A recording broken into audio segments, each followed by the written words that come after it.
Did they make No, contact? no. It's pretty close, but this is going to be a drag race. Right Look at there, this. moves Wow. him to win it. Carl Edwards bump and dump and run. Here comes Gordon right up to the bumper again. The bump and run. There it is. Maine to really turn around, Maine to Riley's cage up. Welcome to the Bump and Run podcast. I'm your host, Michael D. White, joined by my two best friends, Matt the Statman Reilly and Eric Daytona Ron. Hope you guys had a great weekend. Hope you guys had yourselves a Kyle Larson type of weekend. Some would say he stole a win up in upstate New York. We'll jump right into it, but first, you know the deal. We got NASCAR news. We got our checkers and wreckers, our pickle lane debates. One pickle lane today. I think it's going to be pretty interesting. And of course, our weekly betting at the end of the show. So make sure you stick around for our Daytona picks for the cutoff race. And make sure you like, share, subscribe to All Your Friends podcast, available every Monday night. Spotify, Stitcher, Amazon Music, all that stuff. Bump the letter and run, bumpandrunpod.com. And YouTube every Tuesday morning, 6 a.m., bright and early. You can wake up with the Bump and Run podcast. Make sure you tell all your friends. Let's get this train rolling. We saw a big increase in subscribers, and then it kind of tailed off. So if you're loving NASCAR, if you're loving this podcast, if you're loving this playoff cutoff battle we got going on right now, tell all your friends, hey, these guys are talking about it every Monday night. Fellas, how was your weekend, though? I didn't see either one of you guys, Daytona Ron or Matt. How the hell are you? Good weekend, man. It was a good weekend. How was your weekend? My weekend was good. Tomato Festival weekend. It's a local food fair down here. I got some sausage and peppers on Thursday. I got a supersada sandwich on Saturday. I got all sorts of shit all weekend long. Got a little buzz on Friday night watching the bands, and just a great weekend in general. I also got some yard work done at my girlfriend's house. I edged the lawn. The lawn's all dead from the lack of rain, but at least it's looking clean now. How about you? I will say, Whitey, you sent a snap, and world of difference. He sent a before and an after of the tree lawn, and I'll tell you what, buddy, I was impressed. I was pretty impressed. Just nice straight lines. Did it all when it was 90 degrees out too. I was sweating bullets all day long. It was a bad decision. Got a little. And I ended up at the Tomato Fest as well. I went over earlier on Saturday. I don't know if it was a good thing or a bad thing. I got there right after the parade, so like the lines were crazy for the food. Yeah. I managed to get myself a nice cioccolata sandwich. I got the old pesto chicken from Callahan's. What else did we get? Oh, the food's always so good there. The chicken scampi amazing. from Greco's is so good. It was a weekend of a lot of eating and laying around for me until Sunday. Sunday, 8 a.m. hungover. Oh yeah, what are you doing? Feeling like absolute trash, but I'm a good friend. I'm a good guy. I support my friends in the things that they do. Yeah. I ended up getting signed up to be part of a dragon boat race on the old Susquehanna River. Yeah. At 8 a.m. on Sunday morning. So my friend Anna, she runs the Arts Collective Community Center in Wilkes-Barre, and like that was their team, and they needed people to row in their dragon boat. Oh, well, dude, to be honest with you, you don't need muscle. It's all technique and rhythm. If you stay, everyone has to be the same rhythm. And you don't even have to try. It's all forward and backward and rhythm, not necessarily muscle. So you want more of a musical mind, Yes. Get we have a drummer on the front. Yeah. So Anna's mother was the drummer. We were team not a big deal, and we were all in pickle outfits. And so she was hitting the drum on the front. We were rowing, and our first race was against the Wilkes-Barre Scranton Penguins. Oh yeah. And Tux was there. He was their drummer on the front of their boat, the big mascot for the Penguins. Oh, and, dude, that's dangerous. Could you imagine if he fell in the water? That thing's absorbing a lot of water. Oh yeah. That mascot outfit absorbed with water, he's going straight to the bottom. Well, put it this way: after the first race, we lost to them, and your boy Daytona Ron here got a little mouthy with Tux, and You know, they opened up a can of worms when they started taking it real serious. I thought this was just going to be a fun little thing. Then you know the tryhards at events like this. Oh, yeah. And once the tryhards came out, I go, that's it. You. Oh, you opened up a can of worms here, people. You're all in big, big trouble now. I was yelling at everybody, talking shit, trying to get in people's heads. We ended up coming in third. We got the bronze, though. So I'll take it. It was all worth it. The misery, being hungover, going down there, yelling at Tux. It was all worth it. It was a good time. It was fun, and I'm on the roster for next year too. So there's also available spots. We were short a couple people, so you never know. Might need some bump and run teammates on our boat next year. I'll jump on the bump and run podcast boat. I have great rhythm. I'm a musician at heart. I can do that. It's all rhythm. It's all rhythm, and it was a good time. You know, I haven't been down there on the old Susquehanna in a while, and it's nice to see that all the money it goes towards the parks down there. Nesbitt Park is where it was, so it helps keep the river as clean as you could get it by us. Yeah, and all the parks tidied up, so it was for a good cause.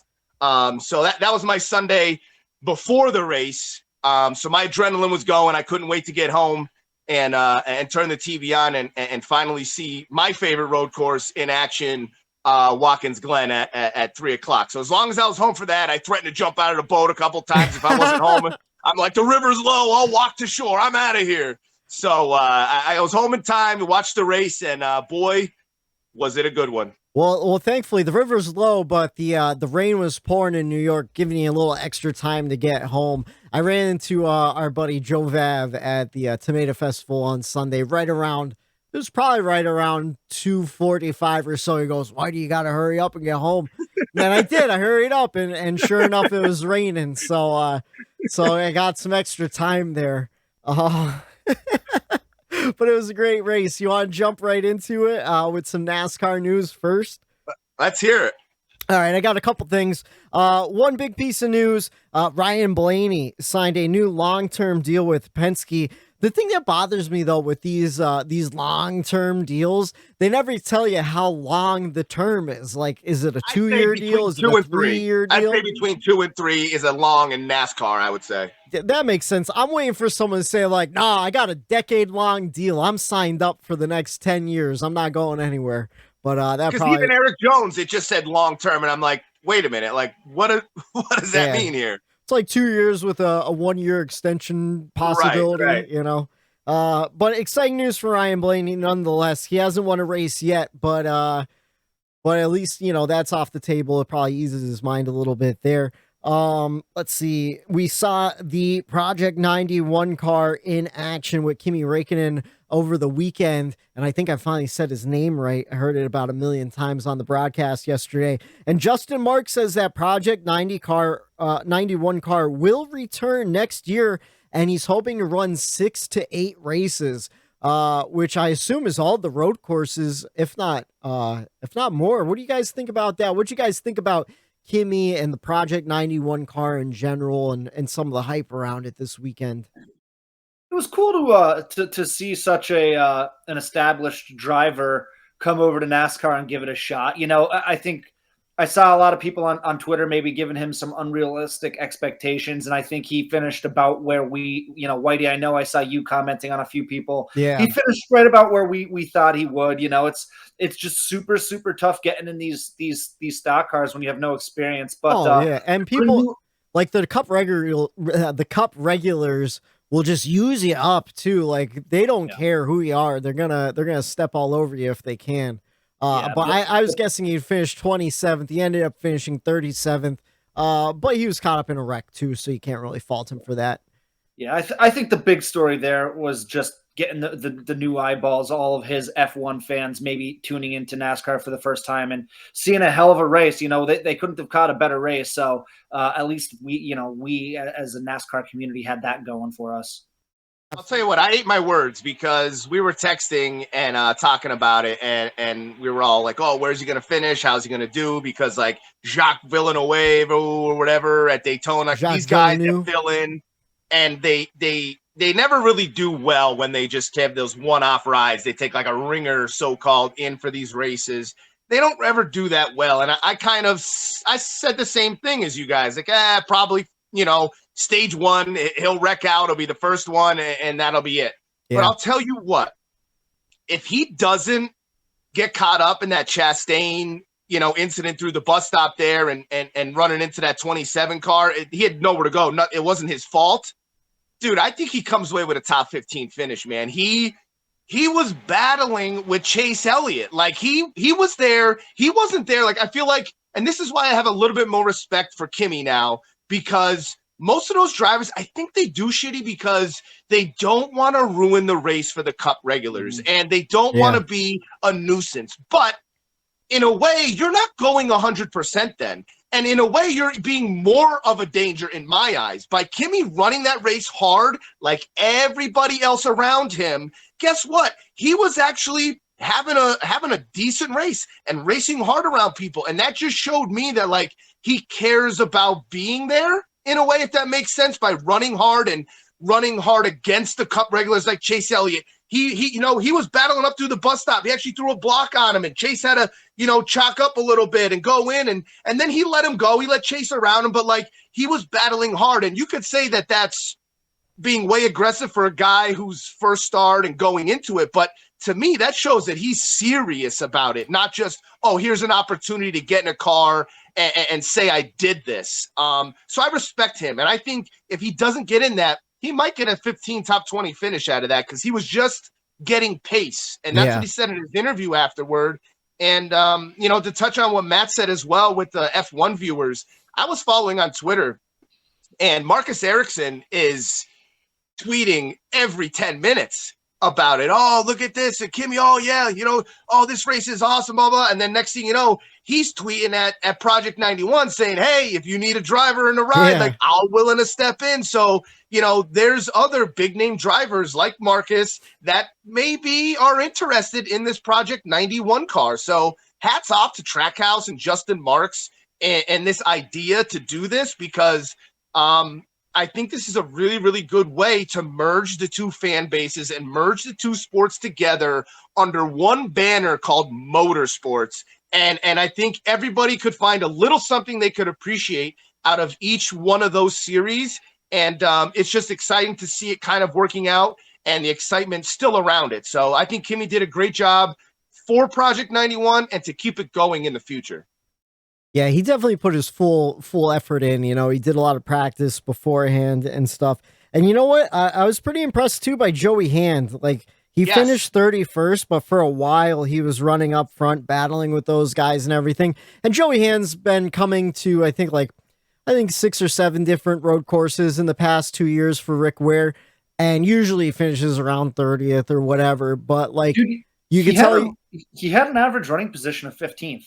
Oh, Joey Hand or Kimi? Yeah, Joey Hand. How about Kimi? What was Kimi's average? Does it show because he wrecked out?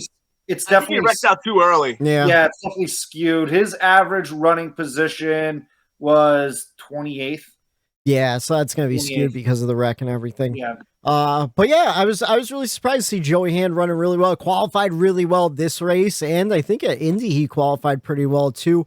And I didn't really see much of the other drivers from other disciplines besides I always want to say Heisenberg from Breaking Bad, but that team getting stuck in the sand there and causing the caution late. The 27 there. Car. That's that same car that Jacques runs at Daytona. That 27. I don't know what team that is that they always throw those cars in, but it seems like I was mentioned earlier, it never works out. Yeah, say my name. Daniel Kvyat, I think, was running that one. Got to give a little respect on his name. I hope I didn't pronounce it wrong, but it's got a lot of Y's and V's in there, so I apologize for that. Someone owes Eric Almirola an apology, though, because we got all worked up on, I think it was Thursday, Jim Utter on Twitter broke the news that Eric Almirola is going to continue racing in 2023. But then on Saturday, Eric Almirola says he hasn't decided yet. So it's still up in the air. What do you guys think about that? I know, Eric, you were laughing at some of the news reporters trying to break things first, and then kind of like in the NFL world there. Yeah, it's silly. It's silly that people will put out false information just to be first. And I just find it funny that they don't get their facts straight before posting, especially in today's world. Yeah, people, I mean, reporters, not just in the sports world, I mean, specifically in the sports world, but you see it in the political world, you see it in the news breaking world, all over the place. Oh, yeah. People don't care about accuracy anymore. It's just, hey, I got to say I'm the first one to break this news, and they don't vet it properly. And that's how you get a lot of that, I hate this term, but a lot of that fake news out there, because people aren't vetting things, and that's how you get the false narratives going. And it's a shame that that's kind of the world that we're in. But with that being said, eventually it's going to correct itself with people who are quote unquote trying to break news and it's incorrect. They're going to lose that credibility at some point. So it's better to wait, make sure that the news is accurate, and then break it. But And that's what we tried to do here on the Bump and Run podcast. Last week we heard some rumors about Texas. I didn't want to put it in the news segment, so I put it in the pickle lane as if, hey, we hear these rumors. If it's true, what do you want to do with Texas? Instead of saying like, oh, they're gonna blow it up in 2 years. Like, we don't know for sure, Right. I honestly think he comes back though.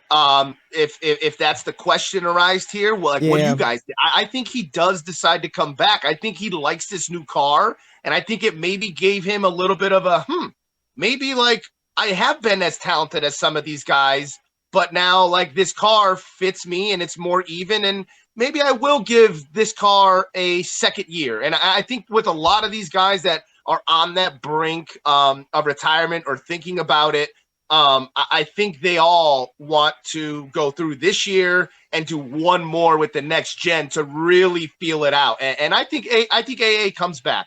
Yeah, He's earned the right to come back. He's ran well this year. I think, and again, this is just opinion based, not fact based. So don't take this with a grain of salt. But yeah, I think just from first at the beginning of the season, he announced, hey, this is going to be my last year. But now that he's thinking about it, probably infers that he's going to stay another year. I think from what I heard, and again, this is just what I saw, I can't verify it, but it's Smithfield who's asking him to stay another year because they don't have a replacement that they deem worthy of the Smithfield name yet. Yeah, so Smithfield. Right, that's the thing. Sorry, Waddy. Yeah, what I was going to say, I told you guys about the Smithfield thing because I read about that like months and months ago. And like, you've mentioned it on DBC too, which is a credible source. Yeah, and like they say, where there's smoke, there's fire usually with these stories. Like, usually the rumors are somewhat accurate. But the way I heard it is Smithfield wants someone that they know will engage in the sponsorship, on that side of it, where not just the performance on track, but also like a personable person that they could bring to corporate events and all sorts of stuff. And Eric Almirola is definitely that kind of driver too. Matt, you want to join the Smithfield ranks? Are you kidding me? Could you imagine Smithfield being your sponsor? Bacon, ham, yeah, man, all the meat, sausage. Yeah, I can market the shit out of Smithfield. Sign me up for some peppered bacon from Smithfield. But yeah, so they're just looking for the right fit right now, and that seems to be why Almirola might be coming back in the future. Just kind of keep that Smithfield money in SHR while he can, so they don't move on to someone else, and then the car's in a situation where it's looking for money to run too, so they might have a driver and no money, just kind of like how the Kyle Busch situation's kind of playing over at Gibbs right now, so it should be interesting. We'll see what happens. Silly season, man. This year's been wild, absolutely wild. Something that not so crazy. Chase Elliott locked up the regular season championship yesterday, so big congratulations to Chase on that one. Got himself, I think, 15 bonus points going into the playoffs for the regular season champion, or is it 20? I think 15. It's 15? Yeah. All right. Yeah. So it's like as good as 3 wins or something, or maybe it is 10. I think it might be 10. I forget. We should probably know that, but it's good for a couple wins, I believe. Yeah, first place is 15. Second place gets 10 points. Yeah, because Larson jumped up to second. I think he's in the second place now. So he's setting himself up for a nice playoff run coming up here. And speaking of playoffs, it looks like Kurt Busch is going to miss Daytona. No word if he's going to make it for Darlington and the beginning of the playoffs. I was listening to Dave Moody on Sirius XM. He said if Kurt Busch misses Darlington, and he misses, what's the second race? Bristol? Yeah. No, Bristol's the cutoff Bristol's race. cutoff. Yeah, Bristol's Second race is going to be Kansas. Okay, so if he misses Darlington and Kansas and can make it to Bristol and win, he could easily get into the next round. So he could still miss a couple races in the playoffs too. But as far as pointing your way in, he'll probably struggle to point his way in, even coming into the playoffs. But just wishing him well, hoping he gets better as soon as possible. You know, he's an aging driver, and brain injuries tend to take longer to heal the older you are. So, you know, you don't want to rush it either. If I was him, I would have skipped Daytona regardless, if it was possible, because why put your body at that kind of risk again, at just an unknown track, you know? But that's all I have for NASCAR news. Do you guys see anything or have anything else to add? No. All right, let's jump into the race weekend. It was a clean sweep for Kyle Larson. He got it done in the Xfinity Series on Saturday, and then once again for the Cup race on Sunday. Kind of feel like I feel like he stole both of them, to be honest with you. You know, in that Xfinity race, Ty Gibbs took out William Byron battling for the lead, and Kyle Larson just kind of stole one right there. And then Sunday, I mean, let's jump right into it. Late race caution comes out. He puts the bumper, well, not the bumper, but he puts the pressure on Chase going into turn one, kind of forces him up the track and runs away with it. He led once for the last 5 laps of the race, 2 hours, 17 minutes, 52 seconds. We saw 5 cautions for 11 laps, 12 drivers, 12 lead changes among 9 different drivers. I put drivers twice on my my sheet here. And your top 5: Kyle Larson, AJ Allmendinger, Joey Logano, Chase Elliott, and Daniel Suarez. If I'm AJ Allmendinger coming in second behind Kyle Larson both days, I'm just like, man, I would have put the bumper to Kyle Larson on that Sunday if I had the chance. What's up, Matt? I wanted to get something out of the way here before we kind of went into our rigmarole of the checkers and wreckers and race grades and everything. I just feel like as the resident Chase Elliott fan, I kind of need to say something here. All right. You know, feel free to chime in or not chime in. I don't care. But there are a lot of we get like a little like, could you put like a little podium in front of Matt so he looks like he's like at a press conference? Hear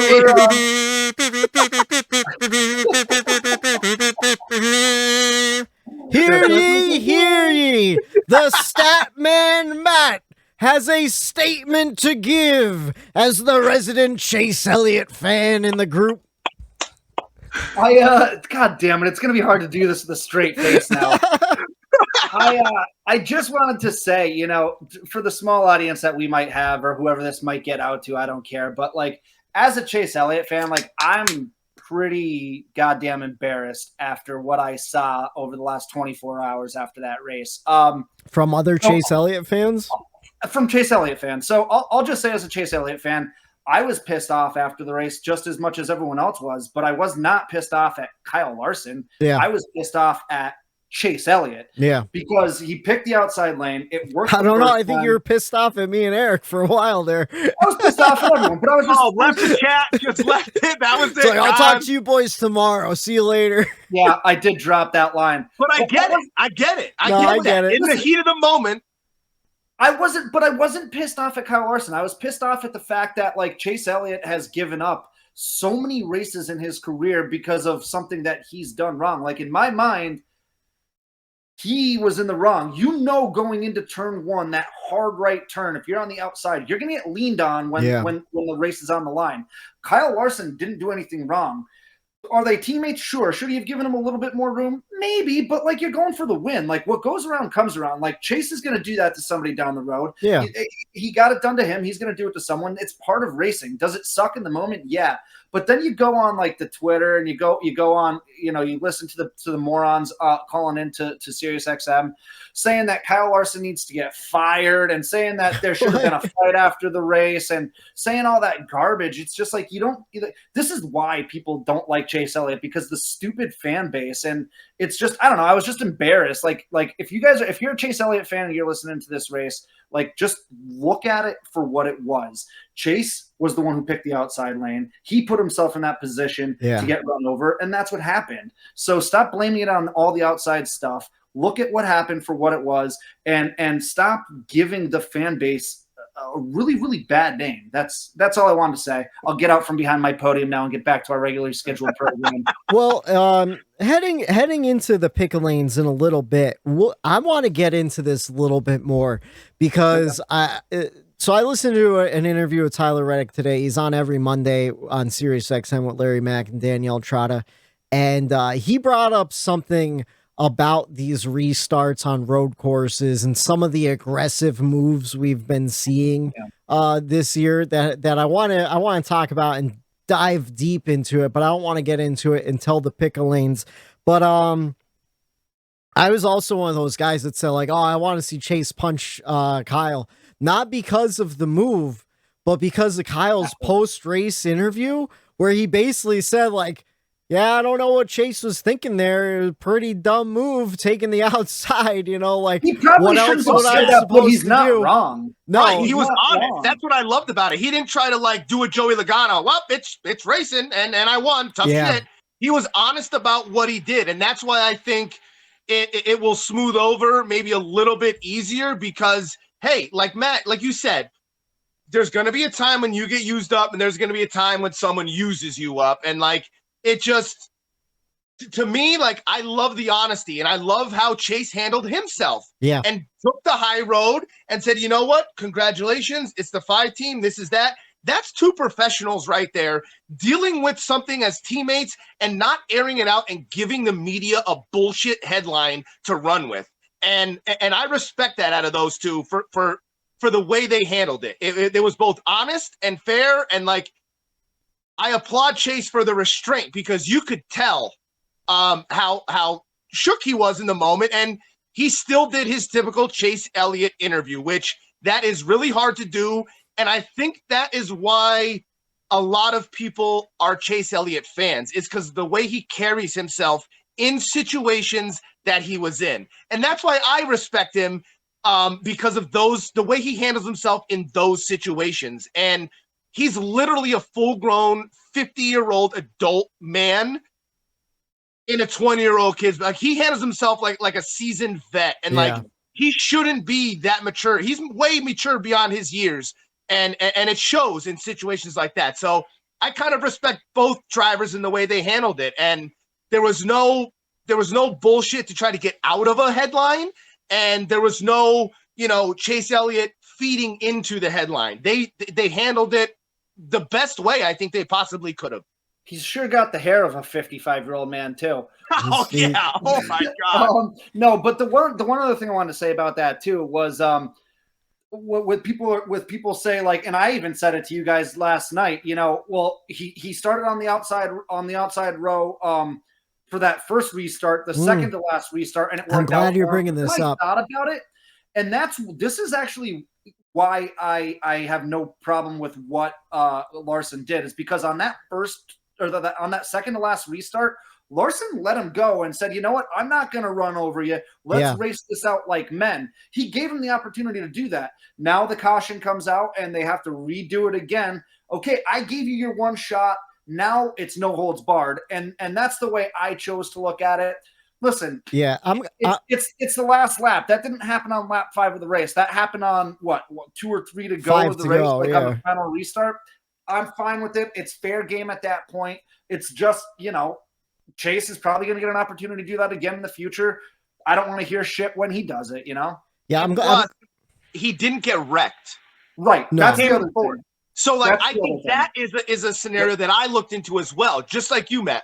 okay, you had your opportunity. Still We finished raced clean. fourth. That's the teammate being a teammate right there. Like you said, now this is the final one. Here we go. Okay, we had our shot. Now I know what I have to do. And I didn't wreck you. We just and this is if Larson, the brake lockup on his front tire shows that he didn't want to get into him as much as he really did. Yeah. So he tried slowing down. His tire locked up. So like I don't think it was he wanted it. I think he wanted to get in him and move him a little bit.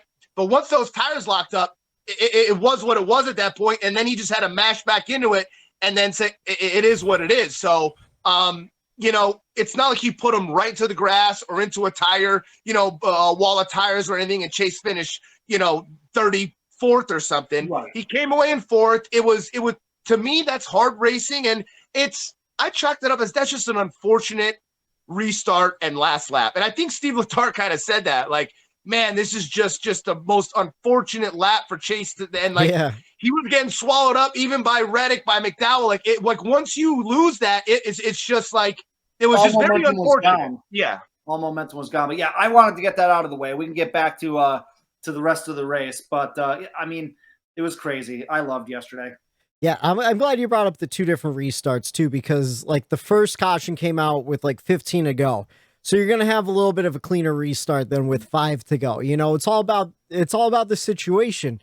And at that point you're racing, that's the restart for the win, I'll tell you what, I think that's another reason why I was so a little fired up is because before that caution, like we were going to see Chase and Larson. We were seeing Chase and Larson battle it out, and that was so much fun. And then I think it was Joey Hand who knocked down the wall, but he got going again, and it was kind of controversial. Why did NASCAR call that caution?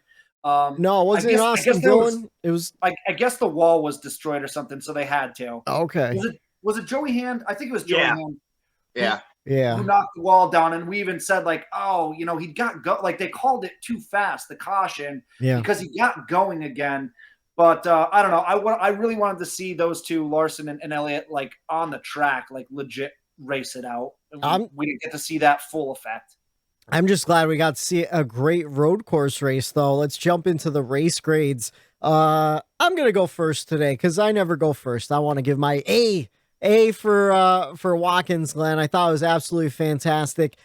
Started in the wet, in the rain. Saw some different strategies with getting to the slick tires sooner than other guys. Saw some great dry racing conditions, different strategies all over the place with the cautions. Lots of beating and banging. Not a whole lot of changes for the lead, but I still felt like we were seeing battles all over the place. And I was really, really happy because I was really nervous that all the road courses were going to suck this year. Because let's be honest, they weren't as good this year as they were last year, but Watkins Glen always delivers because, man, it's super speedway road course racing, man. Loved it. Absolutely amazing. How about you, Matt? What was your score? An A. I'm right there with you. Everything that you just said,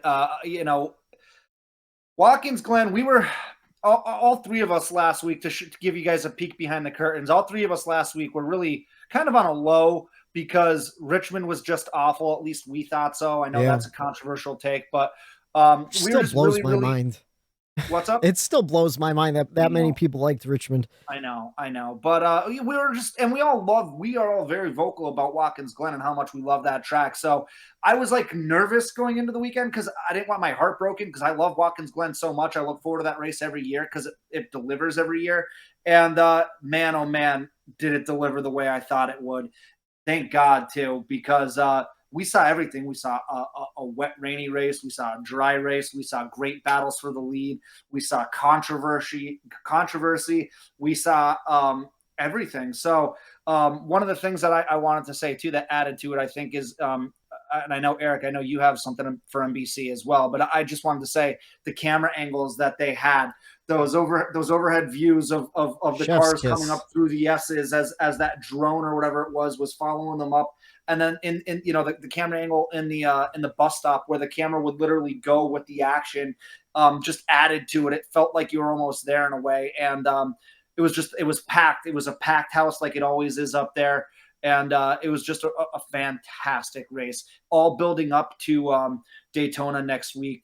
for the last race of the regular season. I can't wait. We're in such an exciting time of the year right now.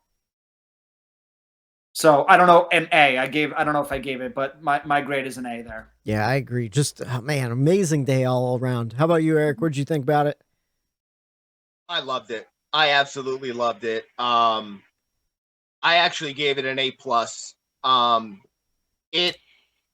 It's my favorite road course track by far, like Matt said, and it's in my top 5 tracks. Oh yeah. It's 4th in there. So like when that rain came in, and to hint on what Matt was saying about, us kind of being, down a little bit, and after that Richmond race, and then when that rain came in, I remember texting you guys being like, oh, here we go. Like, is my Watkins Glen weekend about to turn into a shit show like Coda? And I'm like, please. And once they said they were going racing in the rain, I'm like, this is not going to end well, because this car, they never ran in the rain before. This is the first time on the rain tires. And like, that just to me seemed like such a recipe for disaster. And for all of that to happen at Watkins Glen, I'm like, no, please don't ruin the race. I thought it was hilarious on the TV broadcast. Steve Letarte was talking about the windshield wiper on the new car, where they're like, we don't even know if it works right. He use it more of an arrow thing than an actual like a fish. Yeah, it's like, what the hell? So I was super nervous, and thankfully you two kind of you talked me up and kind of boosted my morale this past week. And the rain added an element that I enjoyed, to watch the extra strategy call of when to go back to those slicks. That made a huge impact in this race. And I thought if it stayed in wet conditions, I still think we see a great race. I think those tires performed well. Yeah. So I think that's why I gave it to A+. Like, I saw a lot of things out of this new car with the tire, with the rain. I added that in there as well, because it wasn't a shit show. So, congrats and hats off for NASCAR and Goodyear for bringing this tire there and it working out well. But man, the battles all day long, like the camera angles adding to the excitement. It was almost like the way they produced that race. It was a movie. It's like you got the excitement of like you were watching a car chase in like an old movie like Bullet or something, and like, oh my God, here we go, and they go switch to this, switch to that, and it had everything like you two said. It was just phenomenal, and I'm glad that this kind of shut up the haters for like, this car sucks on road courses. Yeah. You just need to go to the right Glen, one, baby. Yeah. Oh yeah, absolutely. What'd you guys think about NASCAR's call so they were doing their pace laps, and then they're like, hey, let's bring them in. You're going to get into it? All right, then let's jump into the checkers and wreckers. We'll start with Matt. It's just a hell of a natural segue into what my checkers is. So my checkers, Eric got into it a little bit as well. My checkers is exactly that. It goes to NASCAR for making the tough call. Yeah. Bringing the cars down after a few test laps. The conditions were clearly not ideal for racing. Nobody wanted to see a repeat of last year's Coda race where it was just a freaking disaster. Cole Custer almost died getting out of his car last year. Terrifying. It was terrifying. That was terrifying. Yeah. Go back and watch that on YouTube. It's absolutely terrifying. I also thought it was a solid move that they were checking into the actual radios with several drivers to get the actual competitors' opinions on if they should go green or not.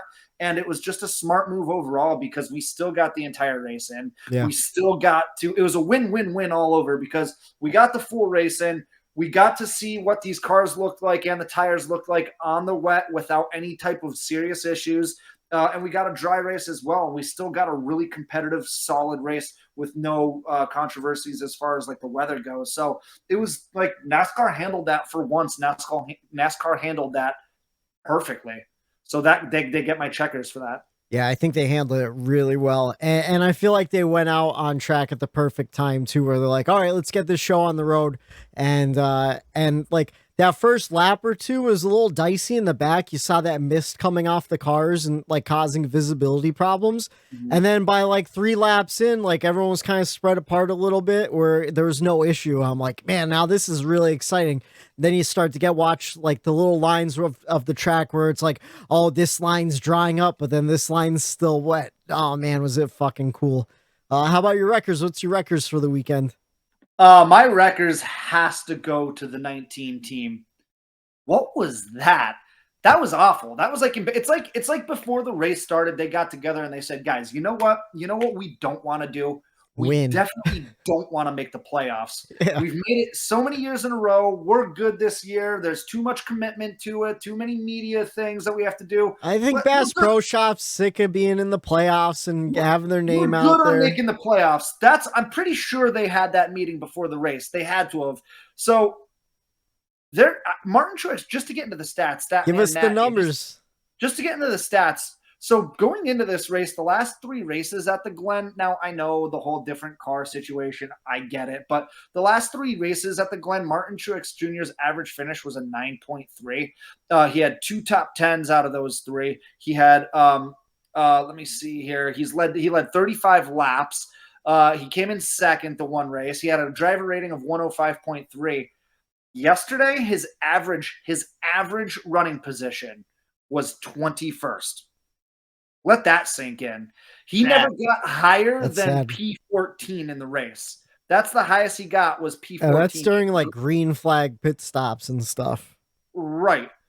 He had a driver rating of 58.7. He was just awful yesterday. And I don't know, like for a team that's on the outside looking in as far as the playoffs go, like you gotta come better prepared than that. Now, I know Toyota before the race had engine issues. I know the 20 and the 18 were swapping stuff out, so maybe that had something to do with it. But they were just ass yesterday, and you can't have that happen when you're battling for your playoff career right now or your playoff life right now. They didn't show up. I know the engines were an issue, but Christopher Bell started on the last row. And he still managed to salvage a top 10 finish. So, I mean. And KB was up there. I know there was different strategies and stuff, but KB was up there running in the top 5 for a while as well. So, I don't know. Martin Truex Jr. just like, get it together. Get it together. You're going into Daytona now with pretty much like if Blaney doesn't get caught up in something, Martin Truex Jr. is going to have to win that race. So, yeah. It's going to be a lot of sleepless nights this week for that 19 team, and it seems like I know we were talking about it before we started recording here, but James Small, Martin Truex Jr.'s crew chief, seems like he doesn't know how to call audibles in the middle of race. When something goes wrong, it seems like he doesn't know how to get off that original strategy. Where when Cole Pearn was MTJ's crew chief. My God, those guys were pretty much unstoppable for a few years. Which is surprising because James Small was the engineer right underneath Cole Pearn. You think he was soaking up all the information he could out of him to figure out these strategies and stuff. But I wonder if they fucked up and they actually should have went to their backup car and like they had engine issues and they just told them to ride it around, because every time they went to Truex's car and they talked about Truex, the only thing they said was, oh, his crew chief's telling him, keep it, you're good, keep it pace, don't blow the motor, like make sure you do. And like, that's all they talked about was like, oh, his crew chief's telling him to like, give it all, give it what you got here. And Truex like, this is all like, there's not like, there's I'm giving her, so maybe there was issues that, didn't allow him to do what he had to do engine-wise, and, he was just stuck with that car then and that bad engine, and he was in the back because, like you said, Whitey, Kyle Busch, like Bell, they had a rough day too. They had to come from the back, and it seemed like they were able to push their cars a little bit harder than the 19 car. So maybe there was a hidden issue as far as the 19's engine goes. And I mean, what else are you going to talk about on the radio when you're stuck in 25th place all day long? Like just limp it together, brother. Yeah. Let's get through this together and move on to Daytona, a type of track we've never won at before. So, I mean, I don't know. I think Martin Truex Jr. is going to be out on the outside. We'll get more into that during our betting segment coming up at the end of the show. Truex won Daytona. I thought Truex never won a super speedway before. No, yes, he has. Are you sure? Yeah, I'm like 99.9% positive. He won a Daytona 500, didn't he? Oh no, you know what I'm thinking of? I don't think so. It's when him and Denny came to the line. Yeah, by like an inch. She lost by an inch. That's what I'm thinking. I'm almost certain Truex never won at Daytona or Talladega. He's never won a super speedway race. Now hold on. They've been absolutely shit to Truex, dude. Like 30-second, 35th, like all in the 30s. Like he just can't catch a break. Let me look it up while Eric gives his records. I'm looking it up. You guys continue doing your thing. Did you do your records, Eric? Or no? I didn't do anything yet. Oh, let's start with your checkers and records. I thought let's start with your checkers and records. My checkers, it goes to Kyle Larson. I respected that move. It's a move you don't see coming from a champion, coming from a teammate.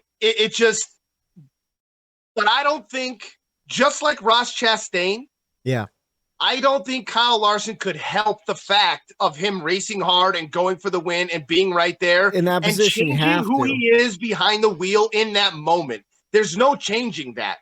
And to me, like, I want to see my driver not give an edge to a teammate, because how many drivers in the past regret letting their teammate go in a moment when they probably could have stacked up another, couple, 2, 3, maybe even 10 races in their career where they said, you know what, I'm going to respect my teammate and I'm going to respect this restart and I'm going to let him go. And it's like, I finished second. A lot of people probably regret doing those moves. So Mark Martin, right. Like, I like when you kind of in that moment, and like Matt said, it's last lap, second restart. Like, you got to do what you got to do. So it's a move that I don't think anyone expected Kyle Larson to shove Elliott out of the way, which in turn is why I kind of liked it and respected it in a way. So I gave my checkers to Larson for, I guess, the sweep and doing something that nobody expected. Yeah. And we're talking about it today. So it's I don't think it's newsworthy like Fox did, where they made a big commercial and 10-minute segment out of him. What was it, Auto Club or Las Vegas? Which one did he win? But it did add a little bit more flavor going into these playoffs. I tell you what, though. That's the only 2 races Larson won this year. He had to push Chase out of the way to do it. So hey, and you know what? I'll respect that going into the playoffs. You're adding drama. I love it for the podcast. I love it for just the sport in general. We talked about it in our text beforehand too. Like, I think I'm kind of all for the chaos. The chaos has it's swarmed me. It's taken over, and now I've become part of this chaos, and I love the chaos that's going on. So I know it's controversial, but checkers goes to Larson. Matt, do you want to give us your tinfoil hat from this morning? I do, but before I do that, okay. Just to tie a bow on this, I was wrong. I think I really gave Martin Truex Jr. way too much credit for his super speedways. I don't know why I thought he was an ace. I don't know why I have that in my head, but he's never won on a super speedway. Never. As a matter of fact, it's not even, he's never won. I'm just going to leave it at that. There was a while where like he didn't finish a super speedway race for like 10 years. Yeah, I don't know what I was doing there. I don't know why I was thinking that. I don't know. Yeah, like he hates Daytona and Talladega. Hates them. Yeah. So my bad there. I was wrong. Mea culpa. All right. So my checkers, my tinfoil hat for the whole Larson Chase Elliott thing. And this could be nothing, it's just kind of a hypothetical that I kind of made up, is like, if you notice, like, these broadcasts, they'll show before the race starts, they'll show all the drivers mingling during driver intros and everything. You almost never see Chase and Kyle Larson mingling, laughing, chatting it up.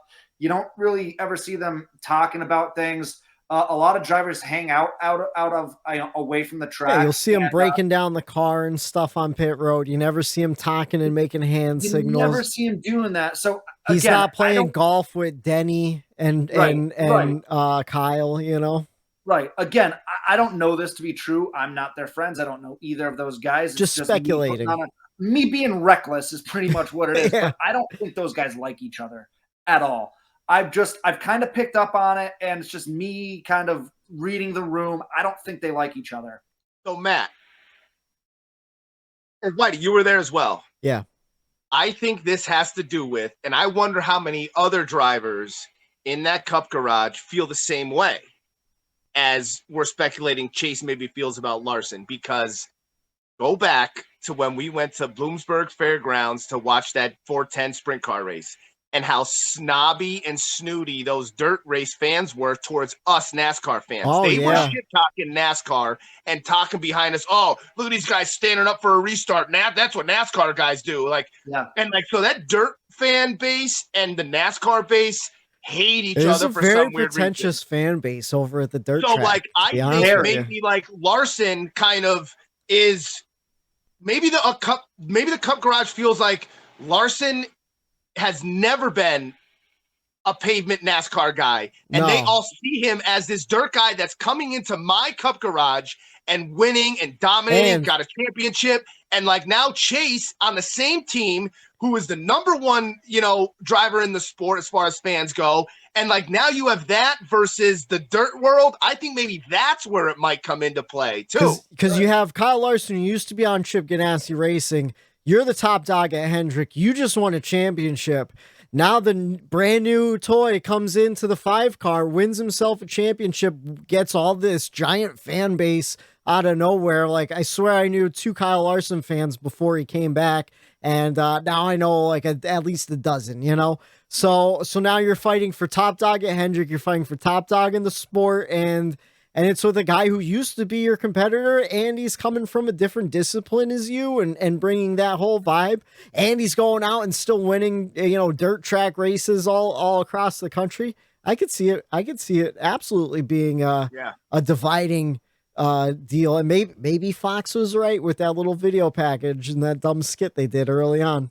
I'll give them this, though. To you guys' point earlier, Eric, you said it. They're true professionals, because for all we know, they could have had a fist fight in the team meetings this morning at HMS. Yeah. But in front of cameras, they're not giving you that drama. They're not giving you those sound clips. I don't know. I saw one camera on Chase, and he did not look civil and happy. It was on Twitter. The boss man. I know. I'll retweet that on the Bump and Run Pod Twitter page. But Eric, how about your records? Super quick. My records, we kind of touched on a little bit. So it just goes to the questionable caution calls that happened with NASCAR. You saw Joey Hand, he hit the tires, got it fired up, and immediately they threw the caution. And he was way off track. Yeah. Kyle Busch, he spins. He's maybe 10 foot off the racetrack while the cars are going by him at that time, and they don't throw it. He still fired his car up, spun it around way later than Joey Hand did, and they didn't throw the caution for that. So I know it's not that big of a deal, but there is still, inconsistencies there when they thought that they had that under control and they were going to try to correct that. I thought that this was another little hiccup on their hand. And then another side little records was just NBC had their first hiccup, I thought, at the Glen this week. For me, it was a lap after a restart at the end there when 1 through 4 were separated clean. They cleared each other, single file, no battle. They were all a car 2 lengths away from one another. From 5th or 6th through 12th, man, they were bumper to bumper, and they were about to go through the bus stop. And they kept with the leaders. And I'm yelling at my TV. I'm going, what are you doing? This group of cars are about to go through the bus stop.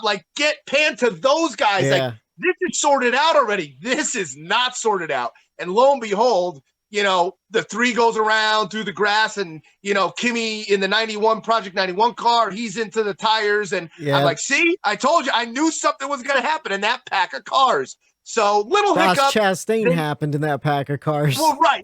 Yeah, that was Kimmy's initiation into the sport. Yeah, he welcome got to the Ross Cup Series. Chastain, and welcome to Cup racing, Kimmy. But yeah, no, I love Ross Chastain so much. I have to get that out there. yeah, I agree with that. That Wreckers. I feel like that's a Wreckers you could throw at any road course too. Just the inconsistency with cautions. Like I always struggle. Like, oh, is it going to be a caution? Is it not going to be a caution? Half the times they aren't. So I'm usually surprised when they do throw that caution. All right, my checkers and Wreckers. I got to give my checkers to Michael McDowell. 6th place. Did not really show the day he had because he was running much better than that. Solid day. He led twice for 14 laps, kept himself in contention up until the end. Before that second to last caution, he was in 3rd, right behind Kyle Larson and Chase Elliott. And say Chase and Larson started battling each other, kind of wore their tires down. You know, McDowell was right there for the striking, and I think he could have gotten it done if they started beating and banging. Of course, the beating and banging on the restart kind of shuffled him back, got stuck at 6th place. But just having a great overall season, and I gotta talk about it a little bit. So I looked into his career, kind of like Matt did with Martin Truex Jr. today.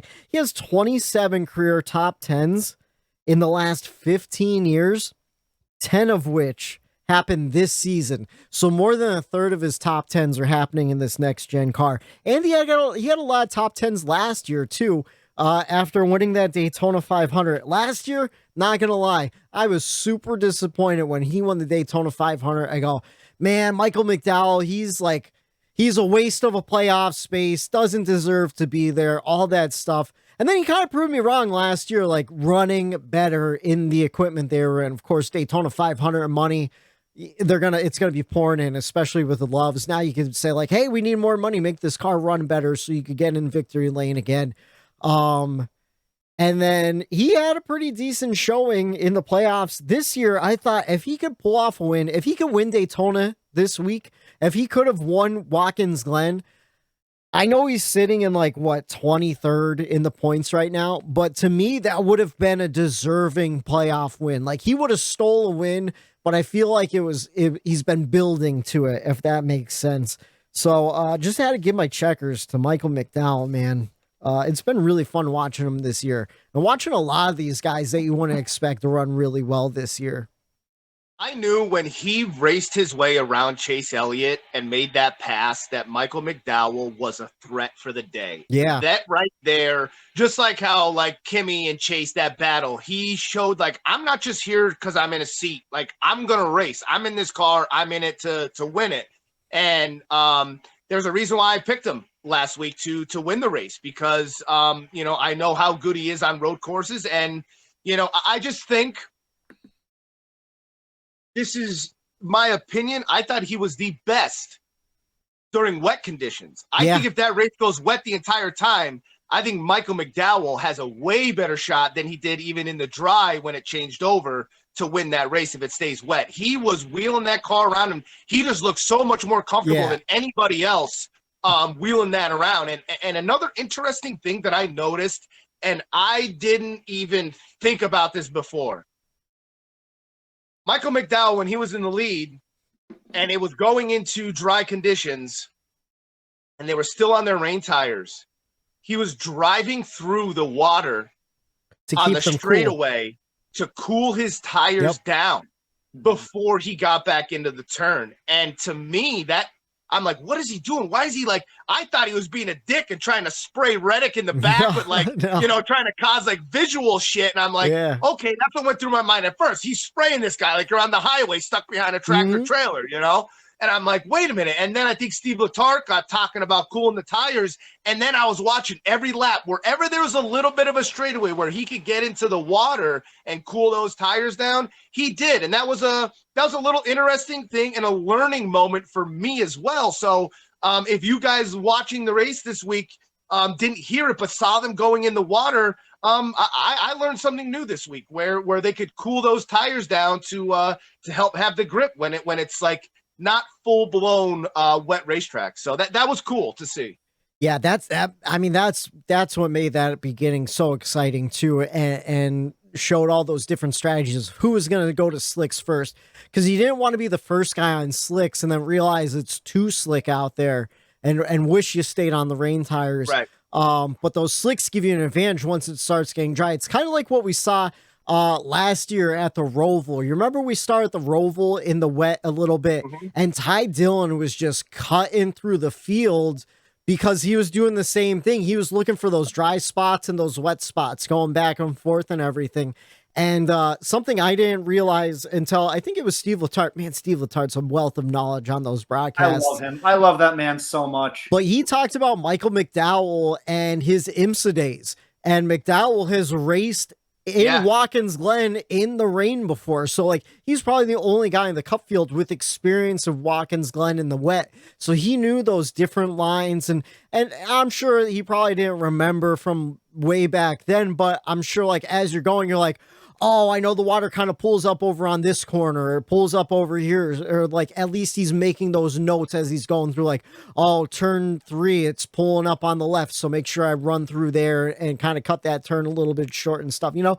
So like just really great like racing mind that you know, you kind of overlook some of these guys in the back, you know, like we bust some of the balls, you know, like Cody Ware and stuff like that, but I'm sure there's a lot of guys in the back that have a wealth of knowledge that you would never realize because they never get to really show it off. And McDowell got to show that off yesterday, and it was really interesting. And I thought he could have stolen a win yesterday too. I thought it would have been really good.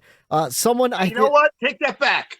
I don't think he could have. I think he could have won. He earned a win. He wouldn't steal one. He would have earned it. Yeah. That would have been a hard-earned fucking win. Yeah. You know, a steal would have been like he was running 28th all day like Truex, and then a late race caution, he stays out, and then there's a lightning and the race ends. That would be stealing a win. No, that's what I meant though. Like it would have definitely been a hard fought battle for the win, and well deserved, because he's been running really good at road courses all this year.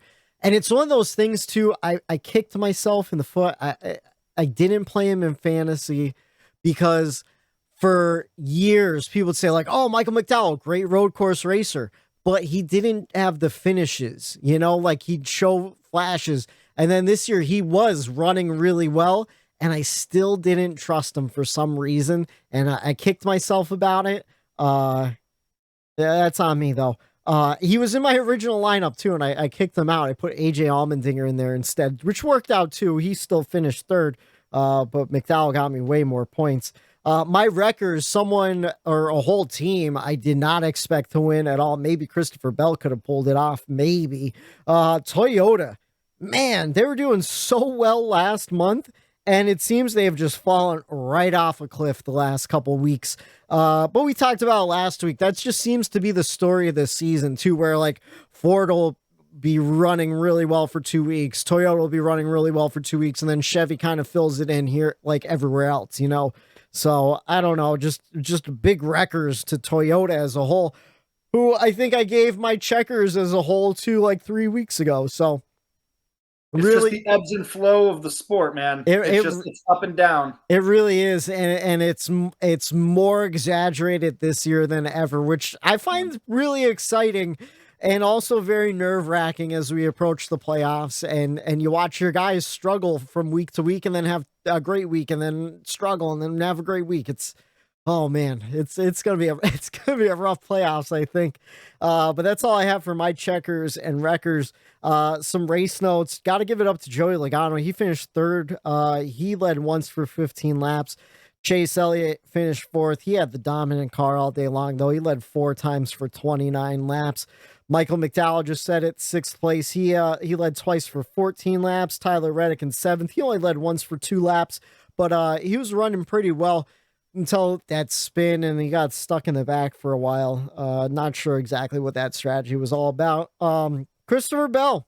Got to give props to Christopher Bell, the only Toyota to finish in the top 10, started 38th, literally second to last in the race. And then Chase Briscoe, he led early too, and then he fell off. I think he spun with somebody. I forget who. And then Todd Gilland, another guy I was going to play in fantasy. I'm glad I didn't, because he ran really well at Indy last week or 2 weeks ago. And he was running really good again. And then he led 5 laps and then gained some stage points in the first stage. And I don't know what happened. I had walked away from the TV and I came back to Matt's text message. And he's like, "Peace out, Gilland." I'm like, "Oh, great. Glad I didn't play him in fantasy." He's with front row, so he's in the same equipment as Michael McDowell. Oh, yeah.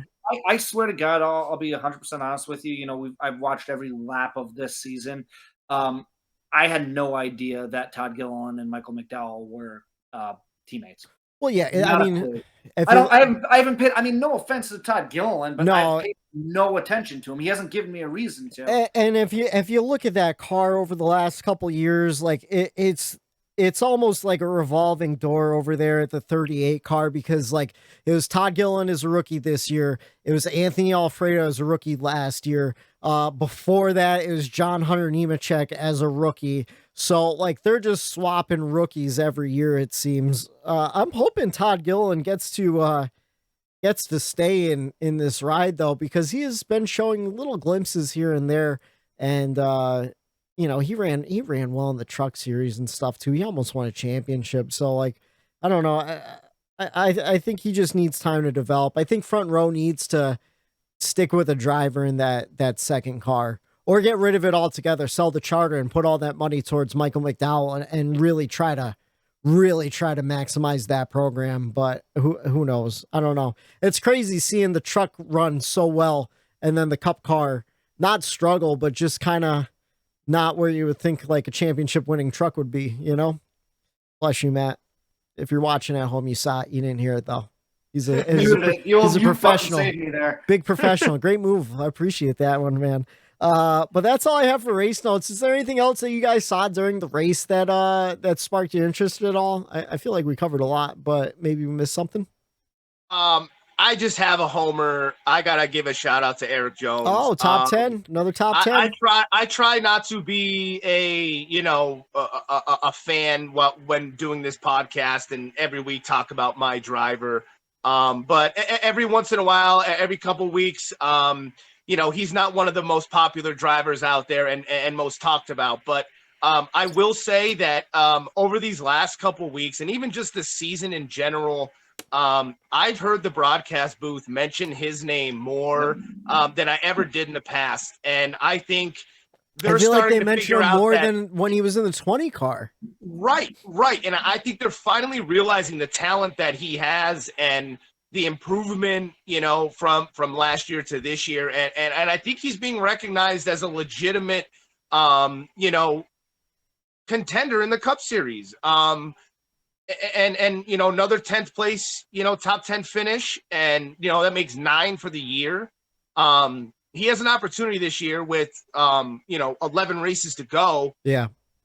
To double his top 10s from the previous year. And I think he's going to do it. I just think he's already up, I think, 10 positions in overall points than he was last year. So a little bit of a homer here with this one, but give credit when credit is due. And I feel like he's being acknowledged a little bit more. And it makes me feel good during the broadcast when they show that 43 car and mention how well he's been running. And, even Steve Letarte, like he says, and it does give you a little boost of morale when he's like, every week he overperforms for what that car should be doing. And that just goes to show the talent that he has. And I just have to give him a little credit for another top 10 at a road course where he's known for being terrible. Yeah. And they talked about it on the week leading up to this, how Michigan was their race that they had, and Daytona, and Watkins Glen was like the one in the middle where it's like, we're terrible on road course. Our road course program is shit. And it goes to show that they're trying and they're working on it, and they got better and they came away with a top 10. So I'm expecting some big things from these next 11 races out of that 43. Eric, you're allowed to be a homer, man, or you could be like me and call out your own fan base. Well, right. No, we're real. I think we're real about it, but a lot of the times, like, we do have it in the back of our mind where it's like, okay, I don't want to always talk about my guy. You know what I mean? So I think the one thing I think the one thing this podcast does a good job of, yes, we could be homers for our guys at points, but I think we're all very realistic. We're objective when it comes to our guys too, you know? Right.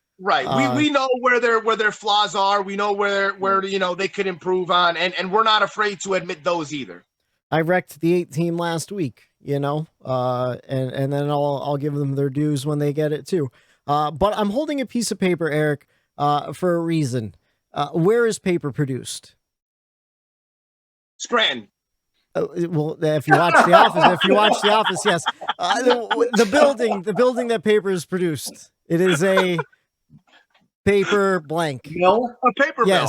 Yes, and I have the rumor mill here because I heard some rumors when it comes to petty GMS. Not the best transition, but I don't know. Maybe the worst, but it's I was workshopping it in my head. I figured it could go one of two ways.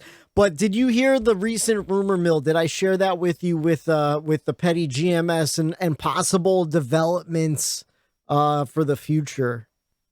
Not Noah Gragson, but I don't know. Series? Yeah, with the truck series. So I think, what was it, Matt? Was it on Door Bumper Clear last week? Did they talk about it? Okay, I couldn't remember if it was on Twitter or Door Bumper Clear or where. But I heard a rumor that GMS might be looking to get out of the truck series and kind of, because it's kind of a waste of money, you know, like you need to run multiple trucks to make money in the truck series. It's really tough right now. So what would you think if they got rid of the truck series and really focused all that stuff on the Cup program? I think you're sitting at a good spot with Eric Jones over at Petty GMS right now if they do that kind of thing, you know? Yeah, I would love that. I would love if they scrapped that truck team and put money into the Cup team. But I think even more importantly, which is the way that the sport is going in general amongst all the other teams, is get out of the truck series, and how about you get an Xfinity car? So you give EJ and Noah a little bit of double duty every week, more track time for Noah, especially coming up as a rookie. Yeah. Get an Xfinity team instead of your truck team. That's a little bit more similar. They're on the same tracks. There's the double weekends always. So I would love to see them get out of trucks and maybe get an Xfinity car for that extra seat time. Eric Jones and Noah Gragson. Noah Gragson's coming in now. They're only a year apart. They're still two very, very young drivers that could use the talent. It blows my mind.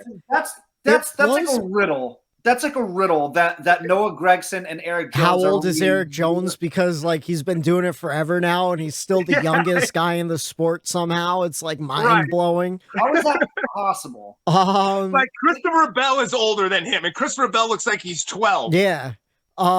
So here's the thing too. Don't even open your own Xfinity team. Just work out a deal with someone, kind of like with Big Machine Racing, where you do a couple one-offs or whatever just to get that seat time.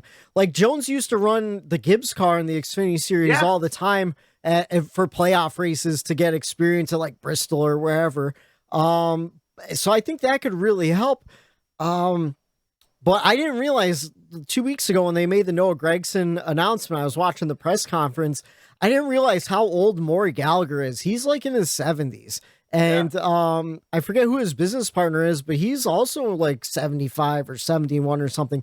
So like these guys are getting up there in age and they want to get a Cup trophy before they don't have time, you know? So even like the executives working at Petty GMS, when they were making the announcement of Noah Gragson moving up, or Noah Gragson, apparently we've been saying his name wrong for 2 years. Apparently you've been saying his name wrong for 2 years. See, but here's the thing. I started saying it as Gragson, and then someone corrected me. I'm like, nah, it's Gragson. It's an A in there. And I'm like, oh, okay, whatever. And I've been saying Gragson ever since. So I guess I was wrong then too. But whatchamacallit? I threw him off. Even the executives at Petty GMS are like, we want to improve as fast as possible. We want results as quick as possible. And I think this season, just watching with Eric Jones and his performance, like they're doing it. Like they're fucking doing it, man. And they're on the way like Trackhouse. They are streamlining and they are getting it done along those lines. I mean, the wins aren't there, but damn, like EJ's been close 2 or 3 of these races.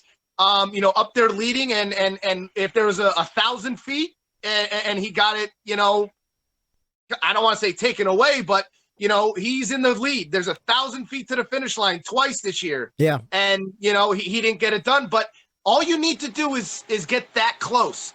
Last year, he wasn't that close. No. So I'm grateful for the improvement and being able to see the improvement and the booth noticing the improvement. It just feels good. Yeah. Yeah. Don't be surprised if he gets that win this weekend too. Don't be surprised. Oh, I would. It's right there for the taking. Yeah. It's gonna right be, there for the. man, it's gonna be such an two exciting night. races that he had the best chance came from a plate race this year. He's one of the best plate racers we have, and no one talks about it. And he's won at Daytona in the summer race before, so he knows he can get it done at night under the lights of Daytona. We'll see if he can get himself into the playoffs. I'm open for you. He's picking Eric Jones. No, I'm not. I already made my pick, and it's not Eric Jones. But if you guys want to pick him, I think that's a good shot. Yeah, that's all I have for the race weekend at Watkins, Glen. Let's move on to Daytona. But before we do, every podcast loves to talk about the winner on a Monday, one Kyle Larson. But here on the Bumper Run podcast, we like to talk about the last place driver, and that was one Kyle Tilley. He completed about 15 laps before his steering gave out. This is only his 5th time racing in the Cup Series for Live Fast Motorsports. Last year, he finished 30th at the Glen and finished 30th at Road America last month. So not the result he wanted to get in Watkins Glen this year. I guess better luck next year to Kyle Tilley. But that's all I have for the race weekend. I do have one pick a lane. If you want to jump into it, I alluded to it earlier.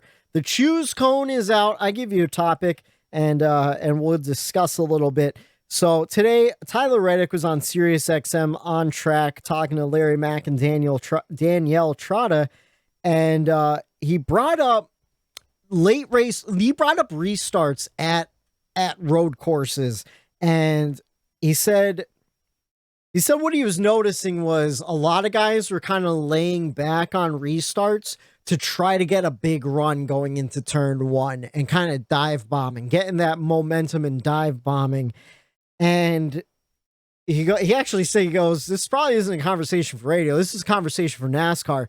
But then Larry Mack asked, or maybe it was Danielle, they asked, what would you do to fix this problem? And he brought up the strength of the nose, which I thought was very interesting. He said, compared to previous cars, the strength of this car's nose, you can have front impacts where in the old car, it would knock your radiator out and you'd be done for the day. And now it doesn't even leave a scratch on the vinyl wrap on your car. Do you think this is something that NASCAR should be looking into? Could the nose strength of these cars be leading to some of these aggressive moves on the racetrack? Because he said basically on restarts at road courses, you have to block every single run you see coming and just pray for the best, essentially. Which kind of, it's impressive when people could do it. But yeah, I'm just wondering, do you think we should make a change already to this new car? Or are you okay with the aggressive restarts at road courses? I'm okay with the aggressive restarts. You got to get aggressive if you want to win, and that's been known this year. That's been the name of the game is aggressive, and I feel like that term's been thrown out more this year than ever because of thank you, Watermelon Man. But oh yeah, to your point, Whitey, I was wrong earlier in the text thread this morning when we were talking about this. One of those, that final restart. I thought it was Chris Buescher who was in front of Eric Jones. It actually was Tyler Reddick that was in front of Eric Jones. And Tyler Reddick, he didn't even go on the restart. There was 4 car lengths in between him and the car in front of him going into turn 1. And I'm like, what is Reddick doing? But he wasn't slowing up to get a big run into turn 1. He was slowing up to create room for him to get through turn 1. You know what I mean? He knew those guys were going to get in and beat and bang. So Reddick's like, why am I going to go balls to the walls up with those guys and get involved in the first 6 cars piling up? Let me hang back. And it worked out for him because I think Eric Jones got a top 10 because Reddick did that on that restart. And it allowed that inside lane to hug. Everyone else washed out wide. And then they Eric cut the Jones middle. followed Reddick right on they stayed on the actual racetrack. It was the first time all day I saw two cars follow each other and stay inside the actual racetrack in turn one. And it worked out to their benefit. And that's because he kind of held up. So I don't know if the drivers are seeing cars holding up and not going on restarts to maybe get big runs, or if that's just he's seeing people hold up for different reasons. But the front bumper thing, I don't know if you could do anything to change that. Isn't that just a composite body? Would you have to change the material used? And like, now you're getting into the manufacturers and the vendors and the parts and the this and the that. And I just think like, I don't think it could be policed. I think it's just something we're going to have to live with. Well, I don't know. I think so. From what I understand, the bumpers and the nose is manufactured by either GM, Ford, or Toyota, and they get sent to, the teams, and then they mold it to the rest of the body and stuff. So maybe it's just the composite they're using or something like that. I don't know. It's above my knowledge as a fan, to be honest with you. I just thought it was really interesting when he brought it up, you know? I think it's more or less these designed road courses and sharp, really slow 90-degree turns that are causing the aggressive moves. And then the drivers know that the car is going to be able to handle the aggressive move, so then they go for it. So I think it's the track first, then the car, then the driver realizing that they can do that at certain racetracks and turns. So like, man, it's so tough. But like, if it's the main reason, if they find out and they talk to drivers and they're like, oh yeah, the drivers know that they're not going to wreck their car, so they're just going to send it in there. Plus, like, think about some of the beating and bang. I still don't know if you could police that, because I think the only way you could there's only so many gray areas that you could gain an advantage, and like, now this is an advantage for a driver, not the actual car chief setting up the car. Yeah. So the driver, they got rid of the track bar and all that stuff on the inside and all the gizmos that the driver could adjust, and that now it's like there's very, very few things that a driver could do inside the car to help improve, and what even the car chief could do to set up the car with these vendor parts. So, man, like, if you start taking all these gray areas away from these teams and these drivers and start saying, can't do this, can't do that. Yeah. Ooh, I think you might get into some murky waters and with the fans and the sport and what we are as a sport. So, I think it's just something we're going to have to live with, man. I think the only way to police it is kind of how it policed itself in the old car, where you'd get cut tires and stuff like that. You know, like, now you have a body where it just kind of bounces out and there's no real issues. You know, we saw the toe links would break a lot early on in the season, and then they bulked those up. Now it's like you can kind of do whatever you want with this car and make it through, you know? Like, I don't know, maybe we need to go back to metal bodies so we cut tires more often so they're not. No way. No way. We're not doing that. No way. It's a tough line to walk, because on one side you've got this safe piece of equipment for the most part. I know there's some rear end problems with safety backing into walls. Yeah. You know, obviously we see, you know, the problems Kurt with Busch and stuff. But for the most part, besides a couple freak things, this car seems to be pretty safe with the high speed impacts. But on the other hand, we've now made tanks out there where these cars have given these drivers this sense of, I can kind of go out there and beat and bang and kind of, you know, instead of passing the old fashioned way like I'm supposed to, I can kind of lean on just ramming into cars and making my way by people by ramming into them. Yeah. Which I don't like. You know, that doesn't take skill. You know, one of us three can go learn how to drive one of those cars and then go beat and bang and pass someone by smashing. Yeah, it's like glorified bumper cars, you know? Right. So, I mean, I don't know. Again, we're not the engineers. I don't know what the answer is. I definitely don't want to see them go back to, you know, the cars of yesteryear where, you know, a little metal on rubber and a guy is in the wall and his day is done. Yeah. Where that's no longer, you get a little side draft, you get a little too close to the guy next to you, you bang into him a little bit on the side there. It's not going to end his day or your day. So I don't know. There's a happy medium somewhere. Right, it's that give and take. You know what I mean? So like, I would rather the racing style of today, where it's a little bit aggressive. You might use up a guy a little bit more than you would, but you continue racing. I would rather see that type of racing than amazing car, one little rub in a corner and your day is done. I hated that. So I think the give and take is a little bit better with this new car than it was with the old way. So I agree, Matt. That's not ideal for what we like to see. But a part of what this sport is and what it might be, and like, now that we're looking at a lot of these new drivers and new talent, and especially the younger side, where they're a little bit more ambitious and have a little bit more, aggressive style, we might have to adjust to that style of racing as well as fans. Because just like everything else, if that's the way it's going to be, that's the way it's going to be. I don't like it. I don't think it's gonna be bumper cars for I don't think it's gonna get too crazy. Because mainly it's at road courses. Yeah. I think it's actually beneficial to the sport. So I think you look at road courses, we go to 7, right? There's 7 on the schedule this year. Yeah. So that's only 7 races.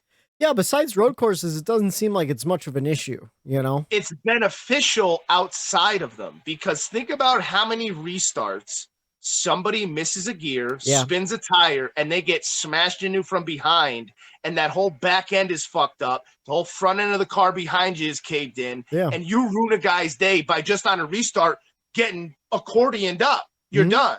These cars can now accordion up, beat and bang off of one another, and still continue on with the race. So I think in a way it's a benefit. Yeah. I just think is this little issue at the road courses, and it's the actual course, not the car. Plus, think back to, it's months and months ago, but remember when we were at the Daytona 500 and we were just watching Kyle Busch smash into the back of Bubba Wallace's bumper to get him to go and make a move. Austin Cindric was a bulldozer. Yeah. Austin Cindric was smashing into everybody. He was the pusher of that race. Yeah. And I don't think that would have been possible in the car of yesterday. No, not a prayer. So if we see that coming up this weekend in Daytona, it should be super exciting. Speaking of, that is exactly where we're heading. Xfinity on track Friday night for the Wawa 250 powered by Coca Cola, 7:30 on USA. And then Saturday night, 7 p.m. on NBC, it's the Coke Zero Sugar 400. No practice, only qualifying. Friday night qualifying for the Cup Series. And Matt, I believe DraftKings did update the numbers. I just checked, so we should be good there. To go over our picks from Watkins, Glen, I came in last. I was a homer, and I picked Tyler Reddick. He got me 39 points. Matt was also a homer. He picked Chase Elliott. Could have got the win. Probably should have got the win, but at least he got you 40 points in the Cup chase here for our point standings. And then Eric, he picked Michael McDowell. He was definitely in the hunt, like we said earlier. He got you 42 points. So I picked first. Matt picks second, and then Eric, you pick last for Daytona. Matt, give us those numbers. We need to make an educated guess. I already know who I'm picking, though, and he's plus 3,500 or 3,200 right now. So lock those bets in early. Plus 3,500 for my pick. We'll see if Matt rattles his name off. Oh, I'm not going to rattle his name. You better have been studying those stats, buddy, because we are neck and neck in our little fantasy battle we have on the podcast, buddy. It is grueling. I need to throw a Hail Mary going into Daytona, but Matt and Eric are only separated by 6 points in the standings right now. So it's very interesting. So I'm going to give the top 10 odds-on favorites to win according to DraftKings for Daytona this upcoming Saturday night. But Whitey, I looked at the odds. I know exactly who you're going to pick. his let's just say this. The sponsor that he runs on his car for half the year, solid company, real solid. Very solid company. Very solid company. Yes, it is. All right, so I am going to go ahead and give you the top 10 favorites according to DraftKings. Like I said, these odds are. I knew that's who you were going to pick, Whitey. I knew it. I knew it. Had to. Yeah, he's been running solid. Anyway, we'll get to that. Austin Cindric and Bubba Wallace and Kyle Busch all come in at a plus 1,500. Joey Logano, Kyle Larson, Ross Chastain, and Slick Willie Two Clocks at a plus 1,300. Slick Willie Two Clocks. What have you done for me lately, man? Buddy? Oh, get it together, Slick Bill. Dennis Hamlin and Ryan Blaney both at plus 1,200, and then your favorite to win. I don't know. It's Chase Elliott at plus 1,000. Being a fan of his. Yeah, he's really good at plate races. He won it. Well, I call them plate races. He's good at Talladega, not so much Daytona. And he won Atlanta. I know it's a smaller version of what we're doing here this weekend, but he did win Atlanta. I'm debuting. I know I don't go first here, but for the listeners, I'm debuting a new way of me picking the winner here this weekend, and I'm dead serious about it.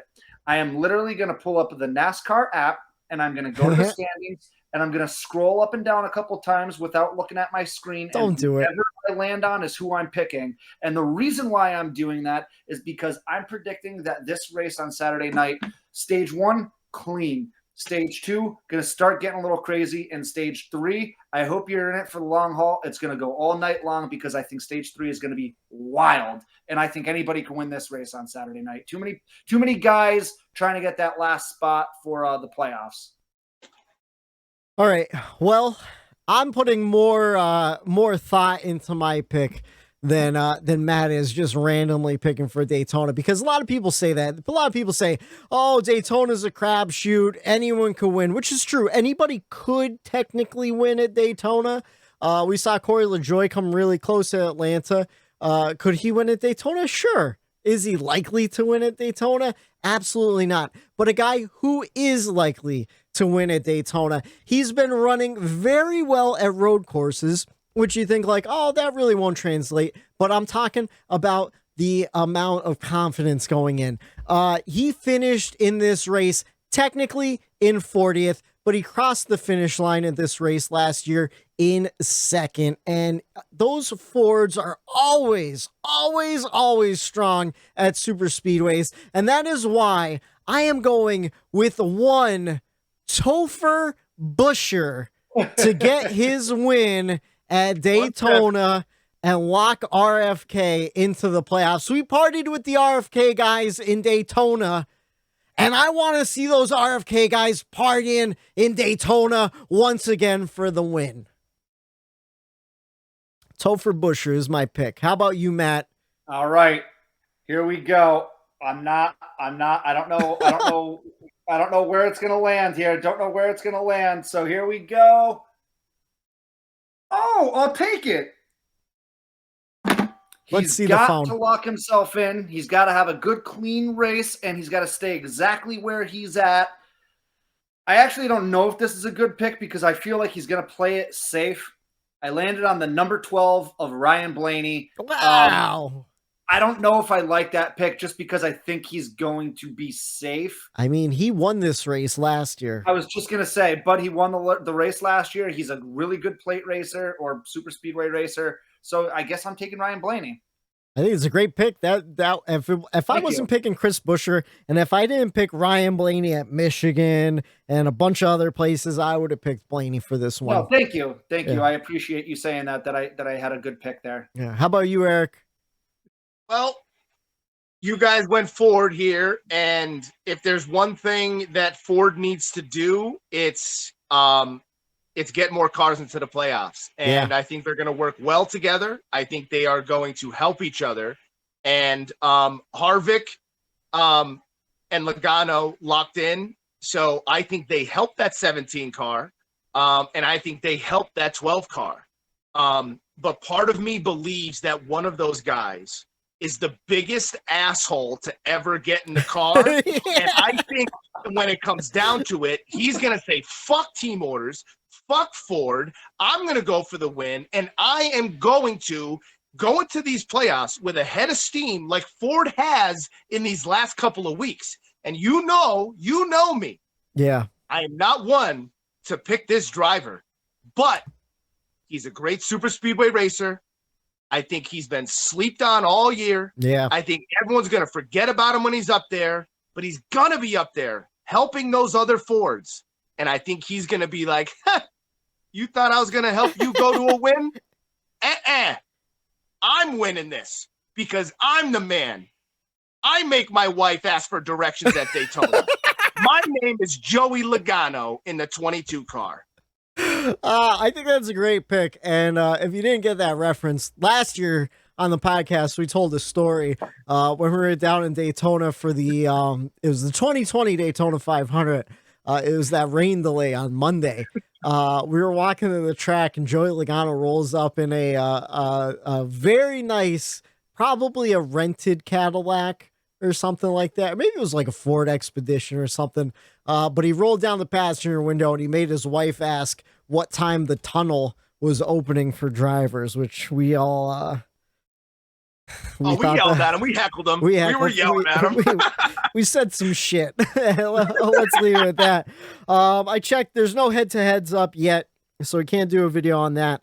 So yeah, that's pretty much it for the podcast. We are 25 races in. We have 15 different winners.